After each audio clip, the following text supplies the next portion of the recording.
শারদ প্রাতে দিকে দিকে বেজে উঠেছে আলোক বেণু, চারিদিকে পুজু পুজু গন্ধ।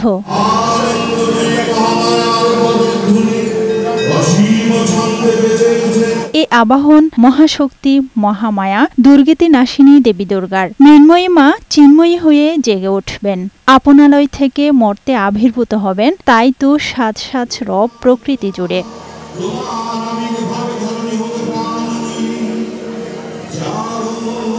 দেবী দুর্গার আগমনী উপলক্ষে নারায়ণগঞ্জে মন্দিরে মন্দিরে শঙ্খ, উলুধ্বনি ও চণ্ডী পাঠে মহালয়া উদযাপন করা হয়। এবছর জেলায় ২২৪টি মন্দিরে দুর্গাপূজা অনুষ্ঠিত হচ্ছে।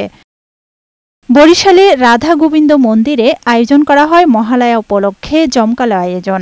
চণ্ডীপাঠ, সাংস্কৃতিক অনুষ্ঠান ও গীতিনাট্য পরিবেশন করেন শিল্পীরা। দেবী মহামায়ার বন্দনা করেন ভক্তরা। সারা বছর অপেক্ষা করে থাকি। দুর্গাপূজা হলো বাঙালির একটা শ্রেষ্ঠ উৎসব। মহালয়া উপলক্ষে খুলনায় মন্দিরে মন্দিরে চণ্ডীপাঠ, গান, নৃত্যে দেবীর আবাহন করেন ভক্তরা। এই আবাহনের মাধ্যমেই সারা পৃথিবীতে শান্তি স্থিতি বজায় থাকবে। ধর্মীয় নানান আচার অনুষ্ঠানে লালমনিরহাটের মন্দির ও পূজা মণ্ডপগুলোতে চণ্ডীপাঠ, মঙ্গল ঘট স্থাপন এবং ঢাক, কাসর ও শঙ্খ বাজিয়ে দেবীকে মর্তে আহ্বান জানানো হয়।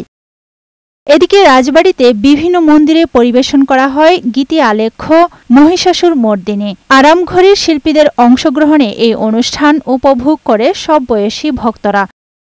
আগামী ২৮ সেপ্টেম্বর মহাষষ্ঠী পূজার মধ্য দিয়ে শুরু হবে দুর্গাপূজার মূল আয়োজন। আর ২রা অক্টোবর বিজয়া দশমীতে দর্পণ বিসর্জনের মধ্য দিয়ে শেষ হবে দুর্গাপূজার আনুষ্ঠানিকতা। আফরোজা সুলতানা, বৈশাখী সংবাদ।